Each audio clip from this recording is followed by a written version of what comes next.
अस्सलाम वालेकुम everyone, I am doctor Shahza Tahir. आज के वीडियो का हमारा बहुत इंपॉर्टेंट टॉपिक है how to shortlist subjects according to MDCAT. तो हम एक एक सब्जेक्ट पर बात करेंगे वन बाय वन। मैं आपको बिगनर्स लेवल से बिल्कुल प्रोफेशनल लेवल तक लेके जाऊंगी। अगर आप चैनल पर नए हैं तो जल्दी से पहले चैनल को सब्सक्राइब कर दें एंड आपने वीडियो को एंड तक देखना है। ये वीडियो आपके लिए बहुत ज्यादा बेनिफिशियल होने वाली है। तो let's start our video without wasting our time.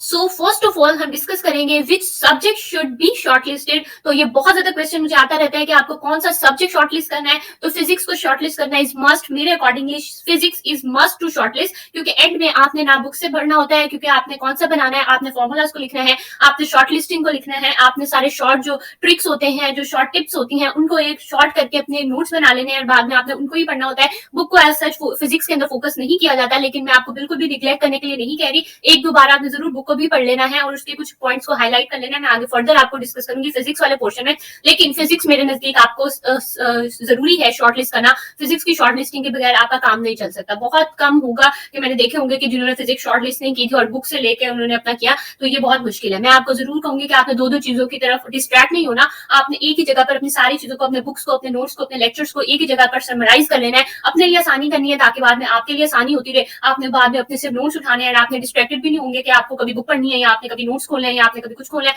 एक ही जगह पर आपके सारे नोट्स होंगे एंड आप जस्ट खोलेंगे, उसको रिवाइज करें, आपका बहुत जल्दी से काम हो जाएगा। तो फिजिक्स के लिए मैं आपको जरूर रिकमेंड करूंगी कि आपने शॉर्ट लिस्टिंग करनी है। नेक्स्ट पर हम बात करते हैं इंग्लिश के लिए कि आपको शॉर्ट लिस्टिंग की जरूरत है या नहीं है। तो इंग्लिश के लिए आप अपने जनरल इंग्लिश के जो ग्रामर के रूल्स हैं उनको शॉर्टलिस्ट करके अपने एक नोट्स भी बना सकते हैं। मैं आगे आपको जरूर दिखाऊंगी भी कि किस तरह से आप नोट्स बना सकते हैं समराइज करके अपने ग्रामर के रूल्स को।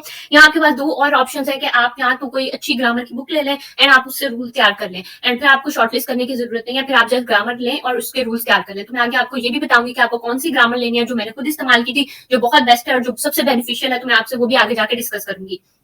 थर्ड पर हम डिस्कस करते हैं केमिस्ट्री के लिए। तो केमिस्ट्री के लिए भी you have the two options. आप या तो उसको शॉर्टलिस्ट कर सकते हैं अपने बुक पर ही, आप उस पर स्टिकी नोट्स लगा सकते हैं, या आप पेपर पर लगा के आप उसको हाईलाइट कर सकते हैं एंड या आप कोई पेपर पर अपने छोटे छोटे नोट्स बना के या छोटे ट्रिक्स वगैरह जो आपके निमोनिक्स में कुछ है उनको साथ लगा के स्टेपल कर सकते हैं। तो आपके वो शॉर्टलिस्टिंग आपकी बुक पर ही हो जाएगी। एंड दूसरा ऑप्शन ये है कि आप अलग से अपने पूरे नोट्स बनाएं जिस तरह से आपने फिजिक्स के लिए किया है। तो वो भी हम आगे जाके फर्दर उसको डिस्कस करेंगे डिटेल में कि आपको किस तरह से करना है। That is totally depend on you कि अगर आप एक बार मेहनत कर लेंगे, एक बार अपने शॉर्ट लिस्टिंग के नोट्स बना लेंगे, तो बाद में आपके लिए बहुत ज्यादा आसानी हो जाएगी। बाद में आपके वही चैप्टर जिसको आपको 4 घंटे लगते थे पढ़ने में, वही चैप्टर आपका जो है वो 1 घंटे में या 1.5 घंटे में मैक्सिमम हो जाएगा। तो आपके लिए बहुत बेनिफिशियल हो जाएगा।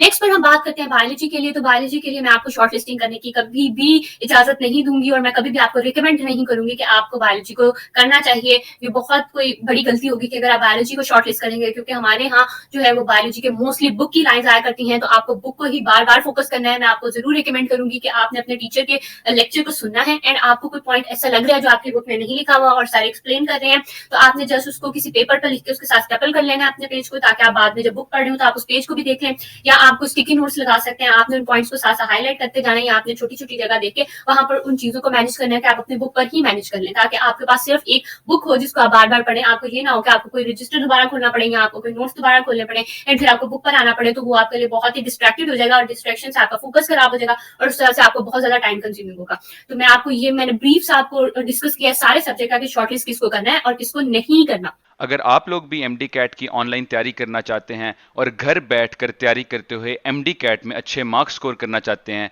इस सिलसिले में मैं आपको इंट्रोड्यूस करवाऊंगा एक ऐप से जिसका नाम है मकसद।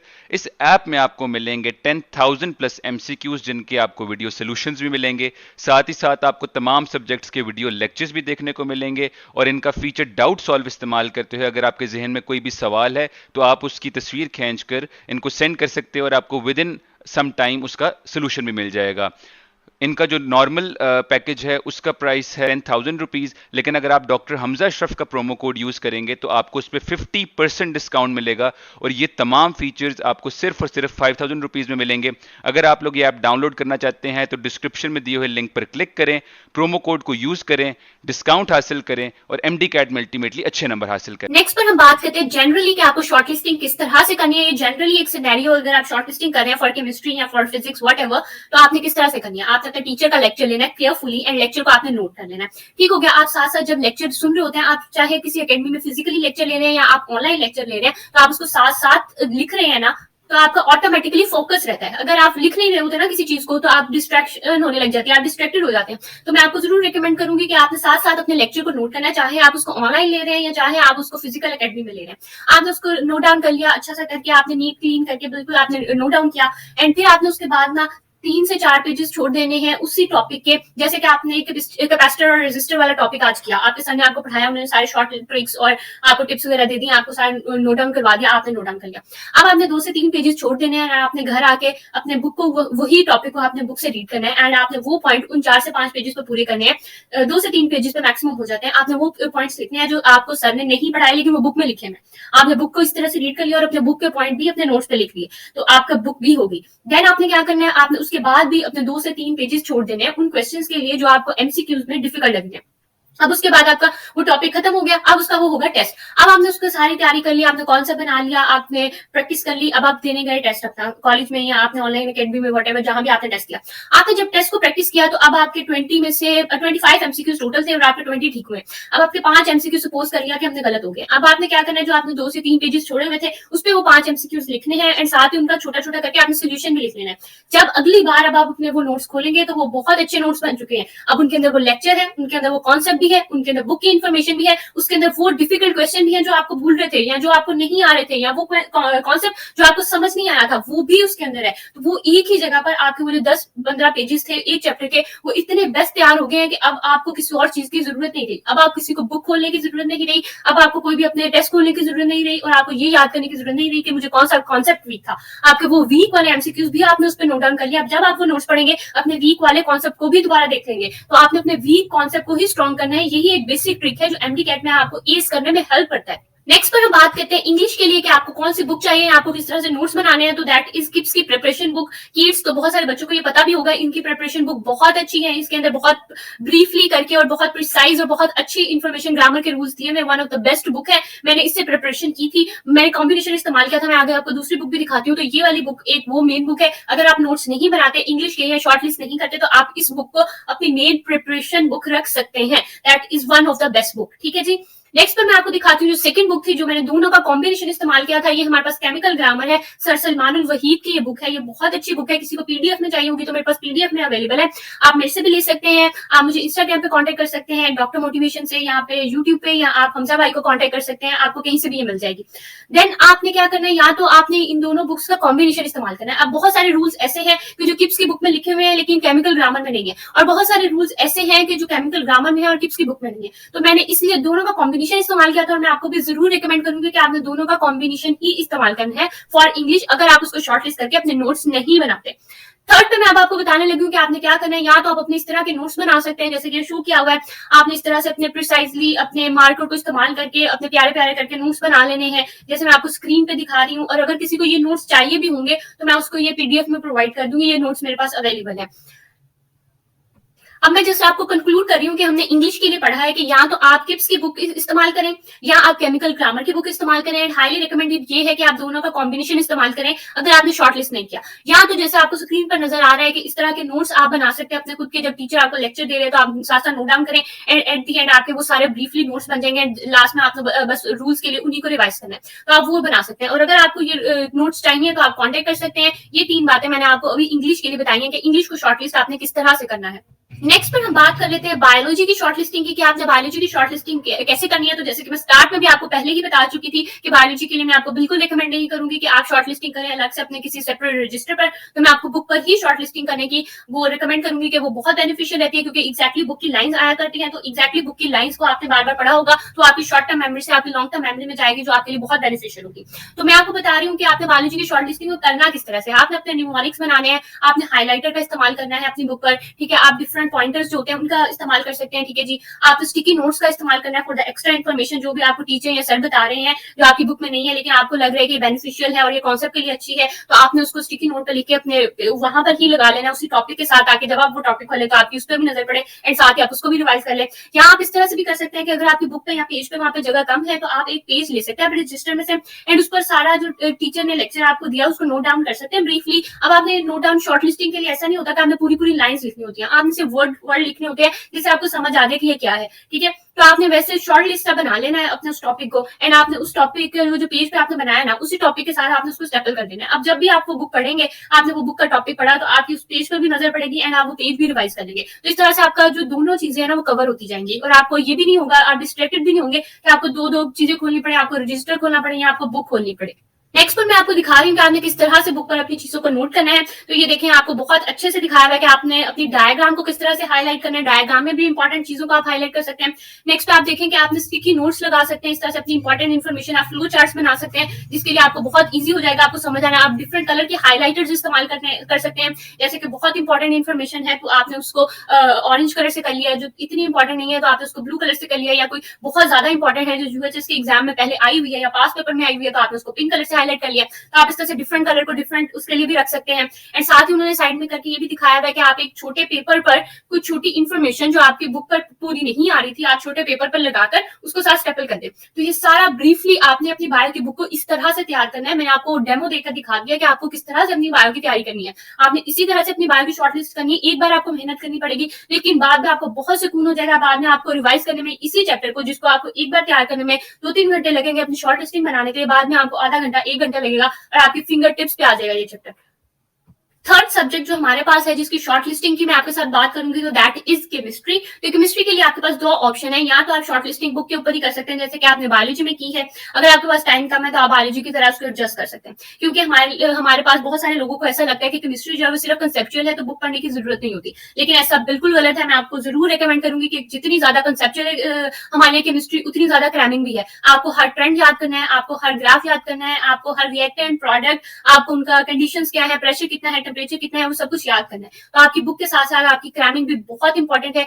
एक तो आप ये कर सकते हैं। दूसरी बात हमारे पास ये है कि यहाँ आप सेपरेटली एक रजिस्टर बनाकर अपना सेपरेट नोट्स बना सकते हैं, जैसे कि हम फिजिक्स के लिए बनाएंगे, ठीक है। तो आपके लिए दो ऑप्शन है, आप किसी तरह भी कर सकते हैं, या आप इस तरह भी कर सकते हैं। कुछ चैप्टर जो आपको आसान लगते हैं आप उनको बुक पर ही शॉर्टलिस्ट कर लें, और कुछ चैप्टर जो आपको मुश्किल लगते हैं, टॉपिक्स मुश्किल लगते हैं, तो आप उनको अलग से रजिस्टर पर शॉर्टलिस्ट कर लें। फिजिक्स की तरह तो थोड़े वो खुले खुले और थोड़े अच्छे हो जाएंगे, नीट हो जाएंगे, तो आपका एक वो पढ़ने का अच्छा हो जाएगा, ठीक है। तो ये दोनों काम आप कर सकते हैं।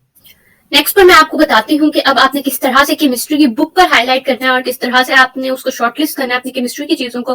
तो आप अपने बॉल पेन से और अपनी पेंसिल से या किसी भी चीज से, किसी पॉइंटर से, कलर से साइडों में अपनी इन्फॉर्मेशन को लिख सकते हैं, जो एक्स्ट्रा इन्फॉर्मेशन आपको टीचर बता रहे हैं, या कोई ऐसा कॉन्सेप्ट जो आपकी बुक में नहीं है लेकिन आपके लिए ग्रास्प करने में उसको ईजी हो रहा है, तो आप किसी भी ईजी लैंग्वेज में उसको अपने लिए शॉर्टलिस्ट कर सकते हैं, ताकि जब आप पढ़ें तो आपको वो कॉन्सेप्ट रिकॉल हो जाए। ठीक हो गया। आपने क्या करना है, अपने ट्रेंड्स को याद करना है, ठीक है। आपने पॉइंट्स को हाईलाइट कर लेना है, आपने डिफरेंट हाईलाइटर इस्तेमाल कर लेना है, आपने सारी इंपॉर्टेंट इक्वेशंस को देखना है, ठीक है। आपने रिएक्टेंट्स देखने हैं, आपने प्रोडक्ट्स देखने हैं, आपने कंडीशंस देखनी है, कौन सा कैटलिस्ट इस्तेमाल हो रहा है, आपने देखना है कि कौन सा को कैटलिस्ट है। उसके बाद आपने देखना है कि टेम्परेचर क्या है, प्रेशर क्या है, ट्रेंड्स क्या होते हैं। सारे इनऑर्गेनिक के अंदर आपके जो ट्रेंड्स होते हैं कि डाउन द जो आपका डाउन द कॉलम है तो उसके अंदर आपका साइज ज्यादा हो रहा है, तो साइज ज्यादा हो रहा है तो फिर क्या होता है, मेल्टिंग पॉइंट ज्यादा होता है, रिएक्टिविटी ज्यादा होता है, क्या होता है। आपने सारे जो अपने ट्रेंड्स है उनको आपने समराइज कर लेना एक जगह पे, ताकि आपके लिए वो बात में बहुत इजी हो जाए उन कॉन्सेप्ट्स को, मुश्किल कॉन्सेप्ट्स को ग्रास्प करने के लिए। नेक्स्ट पर मैं आपके साथ डिस्कस करने जा रही हूँ कि आपने किस तरह से अपनी चीजों को शॉर्टलिस्ट कर लेना है, अपनी बुक को किस तरह से शॉर्टलिस्ट करना है अपने केमिस्ट्री की चीजों को। तो आपने सिंपली पहले रीड करना है और सिंपली हाईलाइट कर लेना है किसी भी लेड पेंसिल के साथ अपनी कोई इंपॉर्टेंट लाइन या कोई वर्ड जो आपको लगता है। फिर उसके बाद आपने क्या करना है, अपने पेंसिल से या किसी भी हाईलाइटर से आपने सिर्फ उन चीजों को इन सर्कल कर लेना है जो कम्युनिकेटिंग है। यानी अब पूरी लाइन आपने नहीं याद रखनी, अब कुछ आपने 4-5 वर्ड्स को अंदर इन सर्कल कर लेना है, ताकि बाद में आपकी जब सिर्फ उन वर्ड्स पे नजर पड़े, उन 4 वर्ड्स पे नजर पड़े, तो आपको कॉन्सेप्ट रिकॉल हो जाए, आपको पता चल जाए कि इस लाइन में पूरा क्या था, इसकी मिथ क्या थी, वो क्या कॉन्सेप्ट दे रहा था, ठीक है। तो आपको फास्टर रिवीजन करने के लिए बहुत हेल्पफुल होगा। तो आपने इन सर्कल कर लेना है जस्ट वर्ड्स को जो अंदर इंपॉर्टेंट है। देन आपने हाईलाइट कर लेना है कुछ ऐसी लाइंस को जो बहुत इंपॉर्टेंट होती हैं, या जो मल्टीपल टाइम्स टेस्ट में आई होती हैं, पास पेपर में आई होती हैं, तो वो बहुत इंपॉर्टेंट होती हैं। बाद वो वही लाइन को, वही क्वेश्चन को थोड़ा सा मॉडिफाई करके आपको दोबारा अगले साल पूछ लेते हैं। तो आपने उन चीजों को कभी भी मिस नहीं करना, आपने अपने पास पेपर वाली चीजों को कभी मिस नहीं करना, उनको तो आपने जरूर साथ साथ करते जाना है। एक और जो बहुत इंपॉर्टेंट बात है, फोर्थ जो हमारा पॉइंट है, वो ये है कि आपने जो बार बार टेस्ट में चीजें देखी होती हैं, या कोई ऐसी चीजें जो आपको कॉन्सेप्ट या कोई भी ऐसी चीज जो आपको डिफिकल्ट लगती है, आपने उसको हाईलाइट करना है। बहुत सारे बच्चे होते हैं कि उनको एक चीज आसान लगती होती है लेकिन आपको वो मुश्किल लग रही है, ठीक है। तो आपने अपने लेवल को देखना है, आपने उस चीज को हाईलाइट करना है जो आपको मुश्किल लग रही है, वो कॉन्सेप्ट को हाईलाइट करना है जो आपको बार बार रिवाइज करने की जरूरत है, ठीक है। आपने अपने अकॉर्डिंग तैयारी करनी है, आपने खुद को एनालाइज करना है, और दैट इज द की पॉइंट। आप खुद को एनालाइज करेंगे, आप अपनी गलतियों से सीखेंगे, और तभी आप एमडी कैट को एस कर सकते हैं। लास्ट पॉइंट जो हमारा शॉर्ट लिस्टिंग का है वो ये है कि आपने जो लेंथियर पैराग्राफ्स होते हैं उनको अपनी शॉर्ट लाइंस में या शॉर्ट वर्ड्स में कन्वर्ट कर लेना है। आपके साइड में जो इन्फॉर्मेशन, साइड में जो थोड़ी सी जगह दी होती है, तो आपने एक पूरे पैराग्राफ को पढ़ लेना है एंड आपने उसके अंदर से जो एक मिथ की बात थी, जो एक कॉन्सेप्ट की बात थी, उसको 2-3 लाइनों में अपने वर्ड्स में लिख लेना है, ताकि आपको बाद में वो पूरा पैराग्राफ पढ़ने की जरूरत ना पड़े। आपको पता चले कि आपने सिर्फ ये शॉर्ट लिस्ट की 3-4 लाइन्स पढ़नी है एंड आपका सारा कॉन्सेप्ट हो जाएगा। तो that is so important. Next पर मैं आपको दिखा देती हूँ ये सारे पॉइंट कि आपने किस तरह से करने हैं। फर्स्ट ऑफ ऑल आपने पेंसिल से उनको हाईलाइट करते जाना है लाइन्स को जो आपको इंपॉर्टेंट लग रही है। देन आपने सेकंड फेज में क्या करना है, आपने इनसर्कल कर लेना है कुछ वर्ड्स को, जस्ट आपने फिर वो वर्ड्स पढ़ने हैं, पूरी पूरी लाइन नहीं पढ़नी एंड आपकी फास्टर रिवीजन हो जाएगी। थर्ड पर आपने क्या करना है, आपने उन लाइन्स को हाईलाइट करना है, जैसे कि ये पिंक हाईलाइटर से हाईलाइट करके दिखाया हुआ है कि आपने हाईलाइट करना है उन पॉइंट्स को जो पहले पास पेपर में आ चुके हैं। वो कॉन्सेप्ट जो पास पेपर में आ चुका है उसको तो कभी भी मिस नहीं करना और आपने उसको पिंक से हाईलाइट कर लेना है। आपकी मर्जी, आप किसी भी कलर से उसको हाईलाइट कर लेंगे। ठीक है। फोर्थ आपने क्या करना है, आपने जो क्वेश्चन आपने बार बार अपने टेस्ट में देखे हैं या वो ऐसा कॉन्सेप्ट या ऐसे क्वेश्चन जो आपको डिफिकल्ट लग रहे हैं, आपने उनको साइड में ऐसे छोटा छोटा करके लिख लेना है अपने बुक पर ही। या आप बुक पर शॉर्टलिस्ट कैसे करें वो मैं आपको बता रही हूँ। तो आपने बुक पर ही उनको शॉर्टलिस्ट कर लेना है, ताकि बाद में जब आप ये टॉपिक पढ़े तो आप वो कॉन्सेप्ट को भी रिवाइज कर लें जो आपको मुश्किल लग रहा था। ठीक है। और फिफ्थ पे क्या करना है कि आपने एक बड़े बड़े पैराग्राफ को छोटा करके लिख सकते हैं, ताकि आपको फास्टर रिवीजन हो सके। आप उस पैराग्राफ को पढ़ने की जरूरत ना पड़े, आप जस्ट अपने 2-3 लाइन्स पढ़े पूरे पैराग्राफ की जगह और आपका काम हो जाए। दैट इज द मेन की। आपको स्मार्ट वर्क करना है, ना कि हार्ड वर्क करना है। Smart work is the key to success.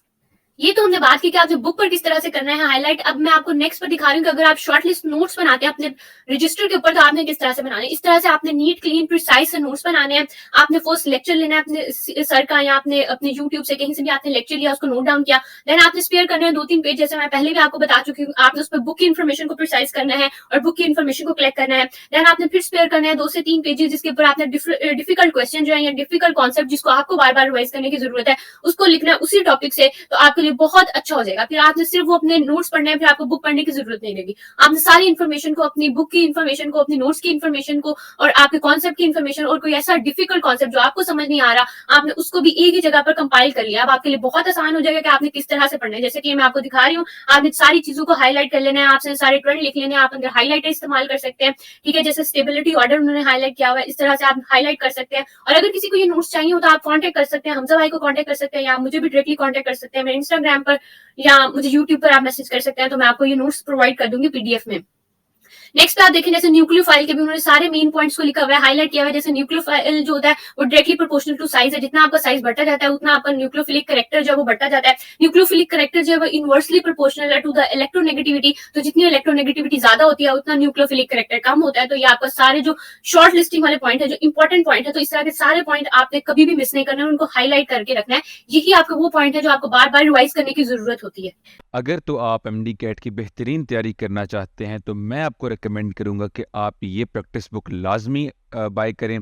इस बुक में आपको मिलेंगे almost 2500 up to date MCQs, जो कि यूएचएस, पीएमसी, ईटा, डीयूएचएस, सजाब एमयू और नम्स के पास पेपर्स में से लिए गए हैं। इसमें आपको तमाम एमसीक्यूज यूनिट वाइज और टॉपिक वाइज अरेंजमेंट में देखने को मिलेंगे। साथ ही तमाम एमसीक्यूज जो है ये पीएमडीसी के लेटेस्ट सिलेबस और करिकुलम के अकॉर्डिंग है। इस बुक में आपको तमाम एमसीक्यूज के डिटेल सॉल्यूशंस भी देखने को मिलेंगे और इसका एक सबसे अच्छा फीचर ये है कि इसमें पिछले सालों के पास पेपर्स में पूछे जाने वाले आउट ऑफ सिलेबस क्वेश्चंस भी मेंशन है। ये बुक आपको सिर्फ और सिर्फ 1900 रुपीज़ में मिलेगी और इसकी delivery all over Pakistan free है। अगर आप लोग भी इस बुक का ऑर्डर प्लेस करना चाहते हैं तो अभी डिस्क्रिप्शन में दिए फॉर्म को फिल करें और विद इन 3 to 4 डेज ये बुक इंशाल्लाह आप लोगों को डिलीवर हो जाएगी। लास्ट पे हम बात करते हैं अपना लास्ट सब्जेक्ट जो हमारा रह गया था, दैट इज फिजिक्स। कि आपको फिजिक्स की शॉर्टलिस्टिंग किस तरह से करनी है। तो फर्स्ट ऑफ ऑल तो आपको बनानी है एक फॉर्मूला शीट। आपको 4-5 पेजेस ले लेने हैं एंड आपने जिस चैप्टर को पढ़ा है उसके फॉर्मूलाज को, सिर्फ फॉर्मूलाज को शॉर्टलिस्ट करते जाना उसके ऊपर। एंड लास्ट में आपके पास 4-5 पेजेस बन जाएंगे जिस पर आपके पूरे first year and second year के फॉर्मूलाज बन जाएंगे। अब वो फॉर्मूला शीट को आपने बार बार रिवाइज करना है, हर 3-4 दिन बाद रिवाइज करना है, हर 3-4 दिन बाद रिवाइज करना है, ताकि आपकी वो शॉर्ट टर्म मेमोरी से लॉन्ग टर्म मेमोरी में आए। एंड क्योंकि यही फॉर्मूलाज कई बार आपको पेपर में भूल जाते हैं, जब आपको फॉर्मूला भूल जाएगा तो आप क्वेश्चन कैसे सॉल्व करेंगे। तो आपने फॉर्मूलाज को जरूर फोकस करना है फर्स्ट ऑफ ऑल। सेकंड पर आपको क्या करना है, आपको अपने टीचर का लेक्चर लेना है एंड लेक्चर को नोट डाउन कर लेना है। थर्ड पर आपको क्या करना है, मोस्टली लोग आपको कहेंगे कि फिजिक्स के लिए बुक पढ़ने की जरूरत नहीं है, लेकिन मैं आपको जरूर रिकमेंड करूंगी न्यूक्लियर फिजिक्स, प्रोजेक्टाइल मोशन और मोशन ऑफ लॉस, इस तरह के जो इंपॉर्टेंट टॉपिक है वो आप जरूर पढ़ें। वैसे मैं आपको जरूर रिकमेंड करूंगी एक बार सारे टॉपिक्स को आप बुक से जरूर गो थ्रू कर ले। ठीक है। आपने बुक को रीड करना है, पहले आपने लेक्चर ले लिया, देन आपने बुक को रीड करना है और बुक की इन्फॉर्मेशन को केमिस्ट्री की तरह ही आपने 2-3 पेजेस जो छोड़े होंगे उस पर शॉर्टलिस्ट कर लेना। अपनी सारी बुक की इन्फॉर्मेशन जो आपके इंपॉर्टेंट इन्फॉर्मेशन थी, साइड में डायग्राम्स के नीचे कोई इन्फॉर्मेशन थी, आपके जो टेबल्स थे वो वाले, और लास्ट में आपके जो शॉर्ट क्वेश्चन होते हैं, बाज़ औक़ात उनमें बहुत अच्छी कॉन्सेप्ट की इन्फॉर्मेशन होती है और वो आपके डायरेक्टली एमसीक्यूज में आ जाया करती है, तो आपने अपने शॉर्ट क्वेश्चन को भी साथ साथ पढ़ने लेना है। जब आप वो टॉपिक तैयार कर रहे हैं तो आपने साथ साथ अपने एक्सरसाइज के शॉर्ट क्वेश्चन को भी एक बार देख लेना है, क्योंकि इसमें काफी अच्छी कॉन्सेप्ट होते हैं, तो आपके वो भी हो जाएंगे तैयार। फिर आपने क्या करना है, अब आपके सारे इन्फॉर्मेशन, सारे नोट्स, आपका बुक, आपका कॉन्सेप्ट, आपके इन्फॉर्मेशन, आपके टेबल्स, सारी इन्फॉर्मेशन आपके नोट्स पर आ गई। अब आपने नोट्स को बार बार रिवाइज करना है, बार बार रिवाइज करना है। एंड रिवाइज के बाद फिजिक्स के लिए जो हमारे पास लास्ट में की है, जो फिजिक्स को आपको एस करने में हेल्प करेगी, दैट इज प्रैक्टिस। प्रैक्टिस के बगैर कुछ नहीं हो सकता। आपने अपने शॉर्ट ट्रिक्स की प्रैक्टिस करनी है, आपने प्रैक्टिस करनी है कि किस तरह से आपने शॉर्ट टाइम में विदाउट कैलकुलेटर किस तरह से एमसीक्यू सॉल्व करने, और फिजिक्स के एमसीक्यूज इतने मुश्किल नहीं आते। मैक्सिमम आपके 5 से 6 एमसीक्यूज ऐसे होते हैं जो आपके सॉल्व करने वाले होते हैं और जो मुश्किल लग रहे होते हैं मोस्टली, नहीं तो बाकी आपके इजी ही होते हैं, जो आपकी बुक की इन्फॉर्मेशन और आपके कॉन्सेप्ट से इजीली हो जाते हैं। नेक्स्ट पर मैं आपको दिखा रही हूँ कि हमारे पास एक फॉर्मूला शीट है, ये मेरे पास फिजिक्स इन सेकंड उनकी फॉर्मूला शीट है, तो मैं आपको दिखा रही हूँ कि इस तरह से आपने अपनी फॉर्मूला शीट बनानी है। एवरेज स्पीड कितनी है, एवरेज स्पीड आपने हेडिंग देनी है और उसके 2-3 फॉर्मूला लिख लेने हैं। एवरेज वेलोसिटी, उसका फॉर्मूला लिख लेना है। इंस्टेंटेनियस वेलोसिटी किस तरह से फाइंड करते हैं आपने उसका फॉर्मूला लिख लेना है। आप अपनी शीट भी बना सकते हैं, आप कोई किसी की ले भी सकते हैं, किसी एकेडमी की, लेकिन अगर आपको ये चाहिए होगी तो आप मुझे कॉन्टेक्ट कर सकते हैं, मैं आपको ये भी प्रोवाइड कर दूंगी। इस तरह से आपने अपने सीक्वेंस में बनाते जाना है। आप खुद बनाए तो ज्यादा बेनिफिशियल है, लेकिन अगर आपको चाहिए होगी तो मैं प्रोवाइड भी कर दूंगी। एवरेज एक्सेलरेशन किस तरह से फाइंड करनी है, इंस्टेंटेनियस किस तरह से फाइंड करनी है, सारे आपने साथ साथ शॉर्टलिस्ट करते रहना है। अब बहुत इंपॉर्टेंट बात है कि आपने अपने ग्राफ्स को भी साथ साथ शॉर्टलिस्ट करना है। ग्राफ्स की स्लोप्स बाज़ औक़ात एमसीक्यूज में डायरेक्टली आ जाती हैं, एंड ये डायरेक्टली बुक की इन्फॉर्मेशन है। अगर आपको नहीं आती होगी तो आपका ऐसे ही एक एमसीक्यूज गलत हो जाएगा। आपने जरूर इसको फोकस करना है साथ साथ। नेक्स्ट पर मैं आपको दिखा देती हूँ कि हमारे पास अगर आपने खुद शॉर्टलिस्ट करने हैं नोट्स, तो आपने किस तरह से फिजिक्स के शॉर्टलिस्ट नोट्स बनाने हैं। आप डिस्टेंस, डिस्प्लेसमेंट, उनके सारे डिफरेंस कर लेंगे कि एक्चुअल पाथ होता है, ये शॉर्टेस्ट पाथ। अब आप पूरी पूरी लाइन नहीं लिखेंगे कि distance is defined as the actual path, आप जस्ट एक वर्ड लिखेंगे एक्चुअल पाथ। तो आप एक्चुअल पाथ पढ़ेंगे तो आपको समझ आ जाएगी ये डिस्टेंस की बात हुई है। आप शॉर्टेस्ट पाथ का वर्ड देखेंगे तो आपको समझ आ जाएगी डिस्प्लेसमेंट की बात हुई है। तो आपने इस तरह से अपने प्रिसाइज नोट्स बनाने, शॉर्ट नोट्स बनाने, जिससे आपको समझ आए, और आपने सारी चीजों को ब्रीफली वहां पर डिस्कस करना है। तो जैसे कि मैंने आपको नोट्स में एक एग्जाम्पल देके दिखा दिया कि आपने इस तरह से नोट्स बनाने हैं, और अगर किसी को ये नोट्स भी चाहिए होंगे तो वो भी मैं प्रोवाइड कर दूंगी आपको फ्री ऑफ कॉस्ट। इनके कोई पैसे नहीं है, मैं आपको फ्री में सारे नोट्स प्रोवाइड करूंगी। और ये आप साथ में अपने नोट्स के साथ कुछ स्टिकी नोट्स पे लिख के भी लगा सकते हैं। अगर आपकी कोई इंपॉर्टेंट इन्फॉर्मेशन है जो आपको बार बार पढ़नी है, आप अपने एमसीक्यूज को भी लिख सकते हैं। जैसे कि मैंने एमसीक्यूज करके उसको बॉक्स बनाया हुआ पूरा, तो ये एक इंपॉर्टेंट एमसीक्यूज है जो मुझे बार बार भूल रहा था, तो मैंने उसको इस तरह से करके लिख लिया। तो मैं आपको बार बार समझा रही हूँ कि आपने इस तरह से अपने नोट्स को शॉर्ट लिस्ट करना है कि आपके लिए आसानी हो। आपने किसी के लिए नहीं पढ़ना और आपने किसी को नहीं दिखाना कि आपका कॉन्सेप्ट बहुत अच्छा है, आपने खुद के लिए पढ़ना है और खुद के लिए आपने अच्छा करना है। नेक्स्ट पे देखिए, ये ग्राफ्स किस तरह से शॉर्टलिस्ट किए हुए हैं। ग्राफ लिखा हुआ है, डिस्प्लेसमेंट में क्या होगा, उसके अंदर स्लोप क्या होगी। मोस्ट इंपॉर्टेंट क्वेश्चन स्लोप का आता होता है, बाज़ औक़ात वो स्लोप का डायरेक्ट क्वेश्चन पूछ लेते हैं। तो ये डिस्प्लेसमेंट टाइम ग्राफ का स्लोप है, तो आपने इसको जरूर फोकस कर लेना है कि उसके सारी शेप कैसी होंगी। एक शेप स्ट्रेट लाइन है, फिर उसके बाद कर्व है, डायरेक्टली रिलेशन में क्या है, इनवर्सली रिलेशन में क्या है, तो ये आपने सारी फोकस कर लेनी है। ये हमारी वेलोसिटी टाइम ग्राफ को शो किया हुआ है, तो वेलोसिटी टाइम ग्राफ में किस तरह के कर्व्स होते हैं, स्लोप क्या होती है, वेलोसिटी क्या होती है, एवरेज वेलोसिटी क्या होती है, और ये सारी इंपॉर्टेंट इन्फॉर्मेशन को आपने इस तरह से प्रिसाइसली शॉर्ट कर लेना है। ठीक है, तो ये आपके नोट्स बनाने का तरीका है और ये आपको शॉर्टलिस्ट करने का तरीका है। मैंने आपको ब्रीफली सारा कुछ डिस्कस कर दिया है। That is all from my side. I have tried my best कि मैं आपकी हेल्प कर सकूं। अगर आपकी हेल्प हुई है तो चैनल को सब्सक्राइब कर दें। Thank you so much.